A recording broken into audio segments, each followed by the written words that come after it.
নমস্কার সবাইকে। আমি জন্মাষ্টমীর দিন ভগবানের জন্য কি রান্না করেছিলাম সেটাই তোমাদেরকে আজ দেখাবো।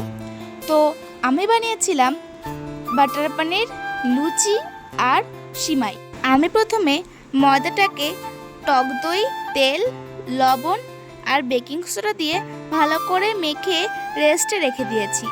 তারপরে কড়াইতে কিছুটা বাটার আর তেল দিয়ে তার মধ্যে গোটা গরম মশলা, কাজু বাদাম, শুকনো লঙ্কা, টমেটো আর লঙ্কা দিয়ে ভালো করে ভেজে সেটার একটা পেস্ট বানিয়ে রেখে দিয়েছি। তারপরে এখানে পনিরগুলোকে ভালো করে ভেজে নিতে হবে এবং ভাজার আগে পনিরগুলোকে হলুদ আর লবণ দিয়ে মাখিয়ে রাখতে হবে। তারপরে আবার বাটার আর তেল দিয়ে তার মধ্যে দিতে হবে তেজপাতা, টমেটো আর কাঁচা লঙ্কা। তারপরে সেটাকে ভালো করে নাড়িয়ে দিয়ে দিতে হবে সেই পেস্টটা। তারপর ভালো করে মশলাটাকে কষিয়ে নিতে হবে। তারপরে দিয়ে দিতে হবে ধনের গুঁড়ো, জিরে গুঁড়ো, কাশ্মীরি লঙ্কা গুঁড়ো। তারপরে দিয়ে দিতে হবে ফেটিয়ে রাখা টক দই। তারপরে সেটা কিছুক্ষণ নাড়িয়ে চাড়িয়ে দিয়ে দিতে হবে জল। আর বাটার পনিরটা রান্না করতে করতে আমি এদিকে লুচিটাও বেলছিলাম। তারপরে জাল উঠলে দিয়ে দিতে হবে ধনেপাতা কুচি আর সেই ভেজে রাখা পনিরগুলো। আর এদিকে পনির হতে হতে সিমাইয়ের জন্য দুধটাও বসিয়ে দিয়েছিলাম।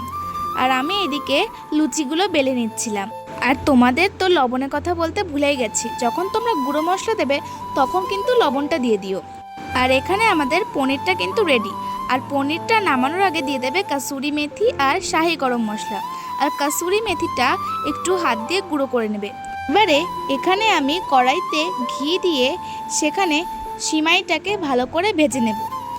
আর সিমাইটা ততক্ষণ পর্যন্ত ভাজতে হবে যতক্ষণ না সেটা একটু লাল লাল হয়ে যাচ্ছে।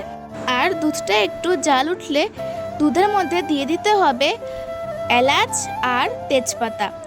আর এলাচ আর তেজপাতা দেওয়ার জন্য সেটার মধ্যে কিন্তু একটু ফ্লেভারও আসে। তারপরে দিয়ে দিতে হবে দুধের মধ্যে কাজু কিশমিশ। আর কাজু কিশমিশ দেওয়ার পরে কিন্তু দিয়ে দিয়েছিলাম সিমাই, তো সেই ক্লিপটা নেওয়া হয়নি। আর সিমাই নেওয়ার পরেই কিন্তু আমাদের বাতাসা দিতে হবে। আর এখানে কিন্তু আমাদের সিমাইটা রেডি। আর তার পাশাপাশি আমি এখানে লুচিগুলো ভেজে নিচ্ছিলাম। তারপরে ভগবানকে ভোগ দেওয়ার জন্য চলে গেছিলাম। তো ভগবানকে নিজের হাতে ভোগ দিয়ে আমার খুব ভালো লেগেছে। আর জন্মাষ্টমীর দিনটাও আমার খুব ভালো কেটেছে। তোমরাও জানিও কিন্তু তোমাদের জন্মাষ্টমীটা কেমন কাটলো।